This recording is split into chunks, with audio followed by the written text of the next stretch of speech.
Hi guys, welcome to Cricket Chat with Venkatesh. Match number 62 between RCB and DC. రెండు టీమ్స్కి do or die మ్యాచ్లు. ఎందుకంటే ఈ match నుంచి వచ్చే 2 పాయింట్లు కూడా రెండు టీమ్స్కి సర్వైవల్కి చాలా ముఖ్యం. వాళ్ళు నిలవాలంటే ఈ మ్యాచ్ గెలిచి తీరాలి. అందుకే రెండు టీమ్స్ కూడా అన్ని శక్తియుక్తులు ఒడ్డి ఈ మ్యాచ్ ఆడే అవకాశం ఉంది. ఆర్సీబీ సంగతి తీసుకోండి. ఆర్సీబీకి ఇంకా 2 మ్యాచ్లు మిగిలిన ఈ మ్యాచ్తో కలిపి ఈ match and another match against CSK. ఈ 2 గెలిస్తేనే వాళ్ళకి 14 పాయింట్లు వస్తాయి. 14 పాయింట్స్తో దే కెన్ స్టిల్ క్వాలిఫై. కానీ వాళ్ళు ఈ 2 మ్యాచ్లు గెలవడంతోనే సరిపోదు. They have to have some more results in there favour. ఎలా అంటే సిఎస్కే ఎస్ఆర్హెచ్ తమ మిగిలిన మ్యాచ్లు ఓడిపోవాలి. ఒక సిఎస్కే వీళ్ళతో కూడా ఆడుతున్నారు. వాళ్ళు 2 డేస్ మ్యాచ్ ఉన్నా 2 డేస్ మ్యాచ్లు ఓడిపోవాలి. అలాగే ఈ మ్యాచ్ గెలిచారనుకోండి ఢిల్లీ క్యాపిటల్స్కి అవకాశాలు సన్నగిలిపోతాయి. కాబట్టి ఎల్ఎస్జీ కూడా వాళ్ళు ఆడబోయే 2 మ్యాచ్ల్లో కనీసం ఒక మ్యాచ్ ఓడిపోవాలి. ఇలాంటి సినేరియోలో ఆర్సీబీ కెన్ స్టిల్ క్వాలిఫై. అంటే ఈ మ్యాచ్లో ఢిల్లీని ఓడించడం, నెక్స్ట్ మ్యాచ్లో సిఎస్కేని ఓడించడంతో పాటు సిఎస్కే మరొక మ్యాచ్ అంటే ఈరోజు రాజస్థాన్తో జరగబోయే మ్యాచ్ ఓడిపోవాలి. అలాగే ఎస్ఆర్హెచ్ తమ 2 మ్యాచ్లు ఓడిపోవాలి. ఆ సినేరియోలో వాళ్ళు ప్లే ఆఫ్స్కి వెళ్ళొచ్చు. ఈవెన్ 3rd ప్లేస్ ఫినిష్ కూడా సాధ్యం అని అలాంటి పరిస్థితి ఉంటుంది. ఈ రిజల్ట్స్ అన్నీ జరిగితే కొంచెం అటు ఇటు అయినా కూడా వాళ్ళకి ఛాన్స్ ఉంటుంది. సో వాళ్ళకి ఛాన్సెస్ పూర్తిగా అడుగంటి పోలేదు. డెఫినెట్గా ఛాన్సెస్ ఉన్నాయి. వాళ్ళు ఆడుతున్న తీరు, లాస్ట్ 4 మ్యాచెస్ వరుసగా గెలిచారు. బ్యాటర్స్ అందరూ ఫామ్లోకి వచ్చారు. Virat Kohli is in supreme touch. ముఖ్యంగా లాస్ట్ 4 మ్యాచెస్లో విరాట్ కోహ్లీ స్కోర్స్ కనుక మనం చూస్తే 51, 70 not out, 42 and 92. And strike rate కూడా బ్రహ్మాండంగా ట్రిమెండస్గా ఇంప్రూవ్ అయింది. And captain Faf du Plessis కూడా స్టార్టింగ్లో చాలా అగ్రెసివ్గా ఆడుతున్నారు పవర్ ప్లేలో. And Rajat Patidar, Will Jacks, Cameron Green, not to forget DK, వీళ్ళందరూ బాగా ఆడుతున్నారు. Siraj is back to form. Spinners ఇద్దరు బాగా బౌలింగ్ వేస్తున్నారు. సో ఏ రకంగా చూసుకున్నా ఇప్పుడు RCB is looking like a different team. So ఒకసారి ట్రాన్స్ఫర్మేషన్ ఆ టీంలో కనిపిస్తుంది. సో అందుకని వాళ్ళకి ఇంకా హోప్స్ ఖచ్చితంగా ఉన్నాయి. లాస్ట్ 2 మ్యాచెస్ హోమ్ గ్రౌండ్ చిన్నస్వామిలో ఆడటం వాళ్ళకి కలిసి వచ్చే అంశం. ఈసారి వాళ్ళకి రికార్డ్ బాగుంది. చిన్నస్వామిలో ఆడిన మ్యాచ్లో వాళ్ళు 5 మ్యాచ్లో 3 ఏమో గెలిచారు, 3-4 గెలిచారు. మంచి రిజల్ట్ ఉంది ఈసారి compare to previous years.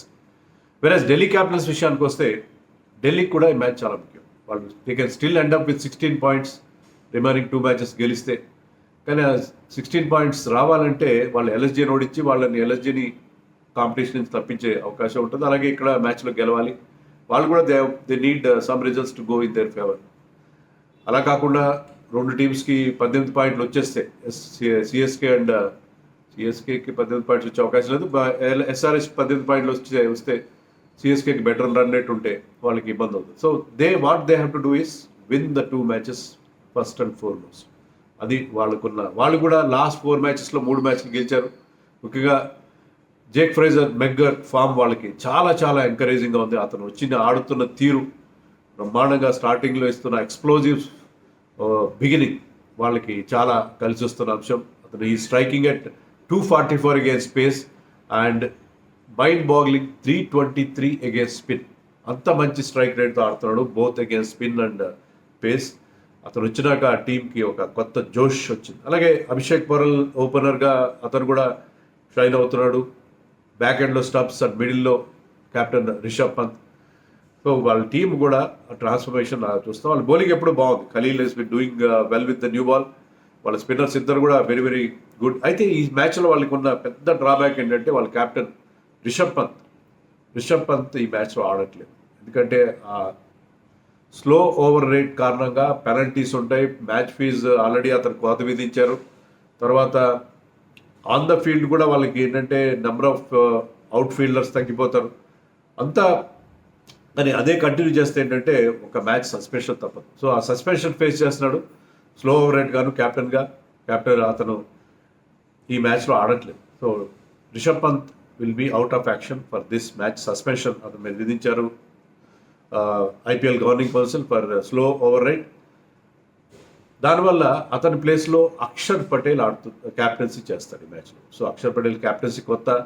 Rishabh Pant as a player కానీ కాకుండా as a captain, as a కీపర్గా కూడా మిస్ అవుతాడు. అతను ఆ టీంకి ఇచ్చే ఆ జోష్ కానీ, అతని క్యాప్టెన్సీ స్కిల్స్ కానీ, టీమ్ విజయాల్లో చాలా కీ రోల్ ప్లే చేస్తుంది. సో రిషబ్ పంత్ లేకపోవడం చాలా పెద్ద లోటుగా కనిపిస్తుంది. Axar Patel is good player, but captaincy అతను కొత్త. వార్నర్ కూడా ఈ మ్యాచ్లో రిటర్న్ అవుతున్నాడు అని మనకి ఇన్ఫర్మేషన్ ఉంది. కానీ వార్నర్కి ఇవ్వచ్చు క్యాప్టెన్సీ. ప్రీవియస్ సీజన్లో రిషబ్ పంత్ ఆప్షన్స్లో అతనే లీడ్ చేశాడు. కానీ ఇండియన్ క్యాప్టెన్స్కి ఇవ్వాలని ఒక నిర్ణయం అనేది తీసుకున్నారేమో. Franchises mainly they are going with Indian captains. అలాగే మనం చూసాం జీటీ మ్యాచ్లో శుభ్మన్ గిల్ ఫీల్డింగ్ చేయలేని పరిస్థితుల్లో Rahul Tewatia led the team, Rashid Khan కాదు. సో అలాగే ఫారిన్ ప్లేయర్స్ కంటే కూడా ఇండియన్ క్యాప్టెన్స్ స్టాప్ గ్యాప్ అరేంజ్మెంట్గానే వాళ్ళు ఫీల్ అవుతారు. అక్షర్ పటేల్కి ఇది ఒక మంచి అవకాశం తన క్యాప్టెన్సీ క్రెడెన్షియల్స్ ప్రూవ్ చేసుకోవడానికి. సో ఒక ప్లేయర్ చాలా ఇంపార్టెంట్ ఏం కాదు, రిషబ్ పంత్ లేనంత మాత్రం వాళ్ళు గెలవకూడదు కాదు. మనం బెస్ట్ ఎగ్జాంపుల్ మనం విరాట్ కోహ్లీ లేకుండా ఆస్ట్రేలియాలో బీజీటీ సిరీస్ గెలిచాం 2021. అలాగే రిషబ్ పంత్ లేకుండా కూడా ఈ టీం గెలిచే అవకాశం ఉంటుంది. Because they are doing well of late, they are doing extremely well. So రెండు టీమ్స్ మధ్య హోరీ పోరాటం ఉంటుంది. నైట్ మ్యాచ్ ఇది, ఈ సండే రోజు సూపర్ సండే రోజున సెకండ్ మ్యాచ్. చాలా చాలా ఇంటెన్స్ బ్యాటిల్ ఉంటుంది. ఆ 2 points కోసం రెండు teams they will not leave anything for chance. So అది పరిస్థితి. పిచ్ ఎలా ఉంటుంది? పిచ్ ఎలా ఉంటుందంటే మీకు ఒక గమ్మత్తైన విషయం చెప్తాను నేను. మామూలుగా హై స్కోరింగ్ వెన్యూ అంటే మనకు గుర్తుకొచ్చే పేరు చిన్నస్వామి స్టేడియం ఇన్ బెంగళూరు. ఎందుకంటే ఇక్కడ గ్రౌండ్ సైజ్ చిన్నది, యూజువల్గా బౌలర్స్కి ఎలాంటి హెల్ప్ ఉండదు. కానీ ఈ సీజన్లో మిగతా అన్ని చోట్ల బౌలర్ రన్స్ వస్తున్నాయి, కానీ చిన్నస్వామిలో ఒకే ఒక మ్యాచ్లో ఎక్కువ రన్స్ వచ్చింది. అది ఎస్ఆర్హెచ్ 287 చేయడం, దానికి రిప్లైగా 262 చేయడం ఆర్సీబీ. అన్ని రికార్డ్స్, బ్యాటింగ్ రికార్డ్స్ అన్నీ బద్దలు కొట్టడం. ఆ మ్యాచ్ మినహాయిస్తే ఇక్కడ జరిగిన మిగతా 4 మ్యాచ్ల్లో ఒక్కసారి కూడా ఏ టీం కూడా 200 క్రాస్ కాలేదు. Can you believe this? ఒక్కరు కూడా 200 క్రాస్ కాలేదు మిగతా 4 మ్యాచ్లు. సో అంత పెద్ద స్కోర్, అంటే ఒక మోస్తరు స్కోర్ వస్తున్నాయి, 170, 180 వస్తున్నాయి తప్ప ఇక్కడ మనం చూసి ఆ 200+ స్కోర్స్ రావడం, 200 చేసినా దాన్ని కాపాడుకోలేని పరిస్థితి, అది ఒకే ఒక్క మ్యాచ్లో చూసాం. రిమైనింగ్ 4 మ్యాచెస్లో we're seeing a different kind of pitch, slowness, sluggishness. Last time జీటీతో జరిగిన మ్యాచ్లో అయితే 145కి ఎంతకో ఆల్అౌట్ చేశారు గుజరాత్ టైటన్స్ని ఆర్సీబీ. పేసర్స్కి ఎప్పుడు లేనంత హెల్ప్ లభించింది పిచ్ పైన. సో అందుకని ఇక్కడ పిచ్ ఎలా ఉంటుందో మనం ఊహించడం కష్టం. ఒకవేళ ఎస్ఆర్హెచ్ మ్యాచ్ లాగా గోల్డెన్ రన్స్ చిన్న రావచ్చు, కానీ అలా ఎందుకు ఇస్తారు? ఎందుకంటే మెగ్గర్క్ లాంటి ప్లేయర్స్ ఉన్నప్పుడు అగైన్ స్లో పిచ్ అని ఎక్స్పెక్ట్ చేస్తున్నారు. స్లో పిచ్ ఉండే అవకాశాలకి ఎక్కువ కనిపిస్తున్నాయి. రెండు టీమ్స్కి రికార్డు కనుక మనం చూస్తే ఏంటంటే లాస్ట్ 6 మ్యాచెస్లో 5 times ఆర్సీబీనే గెలిచింది. ఓవరాల్గా కూడా ఆర్సీబీకి మంచి రికార్డు ఉంది. ఢిల్లీ క్యాపిటల్స్ అగెయిన్స్ట్గా 18 మ్యాచెస్ వాళ్ళు గెలిస్తే 11 మాత్రమే ఢిల్లీ గెలిచారు. సో ఈ రెండు టీమ్స్ మధ్య జరిగే మ్యాచ్లో చిన్నస్వామిలో ఆర్సీబీకి బెటర్ రికార్డ్ ఉండడం అనేది మనం చూసాం. టీంలో మార్పులు అంటే అదే రిషబ్ పంత్ లేకపోవడం వల్ల అతని ప్లేస్లో ఎవరు వస్తారు? Warner will come back in to the team, అదైతే పక్కా. వార్నర్ మరి షాహో ప్లేస్లో వస్తాడు, ఎవరి ప్లేస్లో వస్తాడు చూడాలి. జే రిచర్డ్సన్ని ఆడిస్తారని కూడా మనకి వార్తలు వస్తున్నాయి. ఎందుకంటే పవర్ ప్లేలో అతను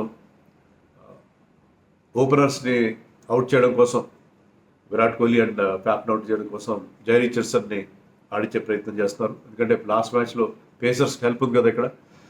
సో జై రిచర్డ్సన్ వచ్చే ఛాన్స్ ఉందని తెలుస్తుంది. బట్ ఒక ఇండియన్ ప్లేయర్గా రిషబ్ పంత్ ప్లేస్లో పృథ్వీ షా రావచ్చు, కుమార్ కుషాగ్రా, యష్దుల్, వీళ్ళు ఎవరైనా ఒకరు వచ్చే అవకాశం ఉంది.